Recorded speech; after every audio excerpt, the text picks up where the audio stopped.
Welcome, everyone, to the Community IT Innovators Voices interview series. My name is Carolyn Woodard, and I am the Outreach Director for Community IT. And today I'm very happy to welcome Jennifer Huftalen to the interview. So Jennifer, would you like to introduce yourself and tell us your job title and how long you've been at Community IT? Yes, thanks, Carolyn. Thanks so much for having me on. My name's Jennifer Huftalen. I go by Jenny typically, but respond to both of those names. And I'm currently the Director of Client Services at Community IT, and I've been here for 16 years. I just celebrated 16 years in October, which is an unbelievable length of time for so many reasons. But it's been a wonderful journey so far, and happy to be here. Congratulations. Thank you. I know that a lot of our staff have been with us for over 10 years. So you're definitely in that club. Yes, for sure. Yes. Remarkably. I mean, I think that I remember when I first started and people talked about the sabbatical that was offered at 10 years. And I was like, it was hard to imagine in my early 20s then that I'd get there, things being in your 30s felt like an impossible distance to cover, but it happened very quickly, and I feel like I'm staring down 20 years now. So maybe want to, see if we can get one of those sabbaticals to go round 2. That's amazing. Do you remember when you started at Community IT and kind of how that happened? What was your job then that you were hired for, and how did you find Community IT? Yes, I remember it very well. I had been living in DC for a couple of years.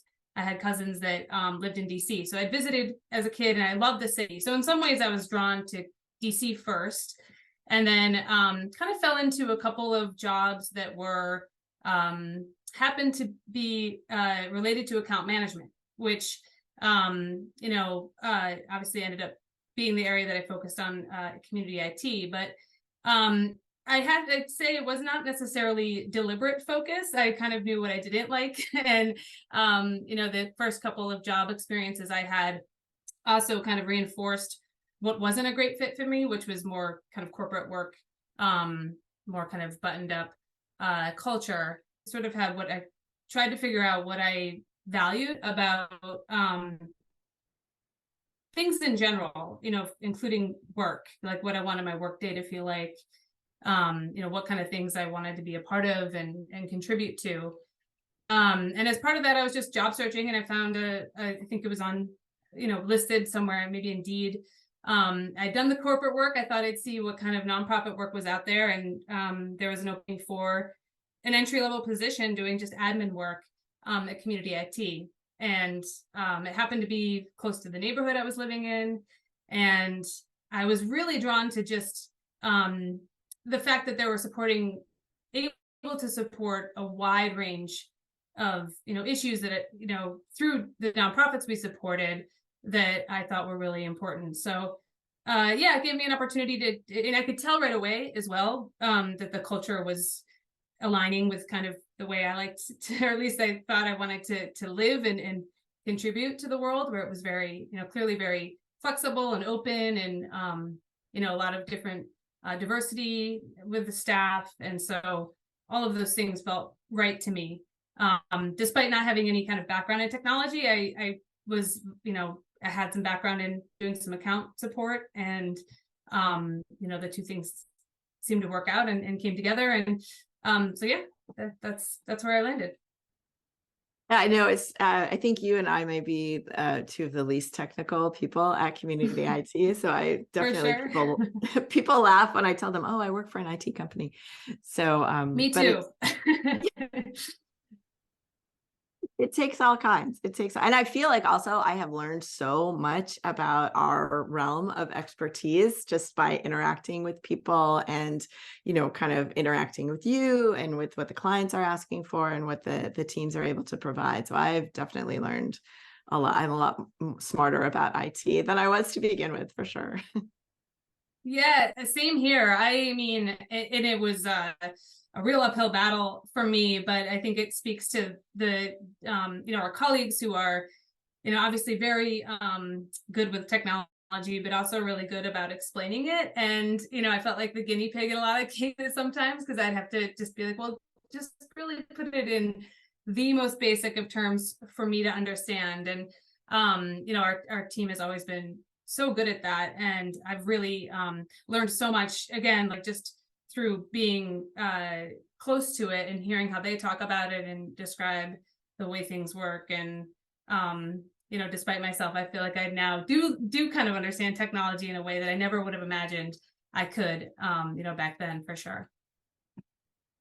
So can you talk a little bit about your career path at Community IT? You said you started out as an entry-level position and now you are the director of client services. So within Community IT, how does that happen? Was there a set, every so often you get promoted to this or that, or do you make your own path? Did you have mentors? How does that work? So that's a great question. I think my trajectory looks a lot different than for the folks who are technical, and have been around maybe as long as me. Although I think to some degree the evolution of our company has, the steps they take has also probably become a lot more clear and sophisticated. We evolved as a company from being, IT professionals, but having staff that really covered all components to the client relationship. The technicians themselves were writing up contracts, they were dealing with service disputes, they were doing all of those things. And it wasn't until we kind of grew as a company and then clearly had to define some of those, some of those tasks as part of a deliberate team, and have the technical folks focus on doing the technical work, and then somebody like me kind of take on the non-technical work. So because that hadn't been established yet, I didn't really, there wasn't clear steps necessarily, which again really worked well for me because like I said, I wasn't drawn to the company because of the specific technical work. I was drawn because I really liked the culture, and part of that culture was allowing people to kind of find their strengths and find what they're good at and sort of take a peek behind that door, see if it makes sense, and if so, keep moving. So I was given a lot of flexibility, a lot of time to kind of try different things, and like I said, I had some background in doing account management. So contracts made sense to kind of focus on. The service company has a need for the customer service side. And I had a little bit of experience there too. So it really just was an evolution of over time. And throughout that process, I was lucky enough to have, kind of direct experience working with some of our leadership. At the time, Johan Hammerstrom, our CEO, was handling a lot of the client services needs. And I just kind of shadowed him a ton. I would go to meetings together. I'd just see how he handled different conversations, tricky conversations. And, again, over time, it became sort of starting to sink in, like, okay, this is how we could maybe think about what our customer service standards could be. And maybe I could play a role in defining those and, and make sure that we're kind of consistent about delivering those standards. So, so I started out, like I said, at the front desk, got a lot of exposure to the whole company there. And then, there was this need to formalize kind of an account manager role. So a few years in, became an account manager. And now the director of client services role is really with a focus on, formalizing what our customer experience needs to be, making sure that our customers are having a consistent experience and that there's a sort of clear definition of what that is at Community IT. Can you talk a little bit more about that? I know you've spent the last year or year and a half thinking about what the client experience should be, and you have several touchstone phrases that we hear. So when you have thought about this kind of from the outside in of how a client is experiencing our service, what are those like key phrases and goals that you have for our customer service? Yeah, one of the, I think, advantages to being a person that's not technical is that I think I can kind of sense or feel or have a different perspective maybe on what it is to experience, technical work, whether it's, actually, dealing with fixing a problem, or how technology plays a role in your workday if you're not a person who's thinking about it from the back end. So one of the things that I kept coming back to as I was trying to define our kind of customer service standards was that we needed to be able to meet people where they're at with technology.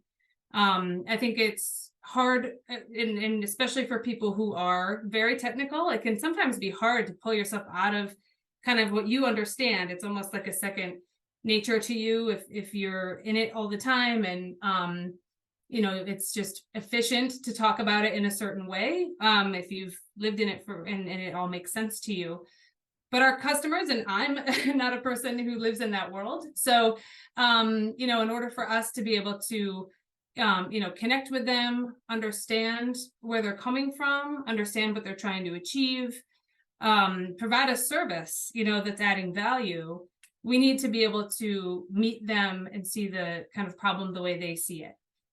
So that was kind of a big part of my focus was, just how do we, what practices we need to put in place to help all of our staff do that well. And that's really kind of a fundamental component to providing good service, is that we're able to understand where our clients are coming from and then be able to get them to a better place. And that's the other part of it that, is our goal as a service company, is to add value.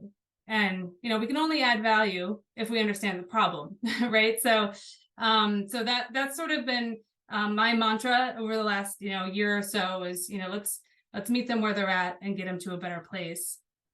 Excellent. If I can shift gears a little bit, I know that you worked in DC originally and you work remotely now. And I also work remotely, and community IT has been extremely supportive in staff being able to work remotely or as a hybrid, like coming into the office in DC sometimes, but also working remotely. And then we also support clients remotely, entirely remotely in lots of cases nationwide. Can you talk a little bit about that evolution, like going from working in the office as the office, receptionist, front desk, to now working from New York State, and also, like having a family while you're a career employee at community IT, and how that is supported? Yes. I think that's one of the things community IT has always been a little bit ahead of the curve on, is accommodating not just remote work, but as you say, kind of broadly flexible work-life balance. We really walk the walk on that one. And I think that, again, when I go back to thinking about why I was drawn to the company, that was a huge part of it. Even though, early on I needed to be kind of in the office as the person who answered the front door, it was essential. There was always a sense that there could be, flexibility in my schedule to some degree, that, this, sense that, we had a life outside of work was always there, and always displayed by our leadership as well. I mean, I remember when I started, our CEOs just had a baby, and he was out, for that. So I experienced that early on. And then, after a few years, I had, for personal reasons, kind of a need to move to New York City. And when I asked if that would be something I could do, I had obviously at that point moved on from the front desk and, was doing account management work specifically, which is a little bit more mobile than, answering the door, answering the phone. There was no hesitation. It was that was back in, I think, 2014. So way before anybody knew about a pandemic or any kind of remote work as a standard thing. I think, there was a sense that, and I think this really is a general cultural value at community IT too, is that there's a lot of trust. I mean, if you work hard and you stick to your responsibilities, they don't have to kind of see how you're doing it, or, that the way you're doing it. If the work is getting done, they trust that you'll do that. And I think, I felt very fortunate that they allowed me to move first to New York City, where I stayed for a few years. And then after having my first son, the city kind of gobbled us up a little bit. And I was able to move back where I'm from, here in central New York, to be around family. And at that point, again, I had been working remotely for about 5 years. And it was, just, there were no questions. It was you getting your work done, and you're available for meetings. And it was working very well. And then I think, as we approached our current situation, where it's very common now for people to work remotely, Community IT was so well positioned to handle that transition, because we had, they'd already sort of allowed people to have a flexible work schedule, again, kind of knowing that as long as you're responsible and you're doing your work, it doesn't matter how it gets done or when, as long as it gets done. But in addition to that, there was a lot of technical support that allowed for people to just seamlessly go into working remotely. We didn't miss a day. It was things were already in the cloud, which means you could access the information you need from anywhere. Many people, even those who were based in DC, already had laptops, which allowed them to be more flexible. So I think that there was, a sense that as part of having and offering a work-life balance, even before the pandemic, you needed to give people the ability to work from where they may need to work from sometimes. And yeah, like you say, if you have a family, sometimes that means you got to get out of the house. You got to go take your computer somewhere else. That sort of foundation was there when, we had to all go remote. And I felt like, for me, it almost was a benefit that now everybody was remote, and now everybody lives in this space where I was. It used to be I'd join meetings, and, I was one of, a handful of people who may be on the phone. And there's just a way different dynamic, as from being in a room with somebody and then having one person kind of on the phone versus, everybody being on the screen or on the phone or in the same location. So I feel like it really was fortunate in some ways for me to join, now have the rest of the workforce sort of join me remotely. And we already had all these tools, kind of ready to go. And, it's just made kind of handling that, the nature of our work being remote that much easier now. And of course, we miss seeing each other, but I think we've really, as a company, again, because that foundation was there, that trust was there. I think that, people, we've been able to adapt to being a fully remote company and maintain that type of kind of culture, that type of expectation, even though we're all, kind of meeting each other on the screens now. I think that, we're still able to do that and do that well. That's one thing that I really, I guess, noticed, and we've kept it going, is I remember at the beginning of the pandemic, we started on our remote calls to have like a little check-in moment at the beginning of calls of just like, how are you feeling? How are you doing? What's going on? Like as a person, not as, and then we would start the meeting and talk about what we needed to talk about. And we've really been able to keep that going, which I find is just kind of exemplifies also that like people are whole people. They work part of their time and they have other lives outside of their time at work. And you can do better work, I think, if you're connected in that way.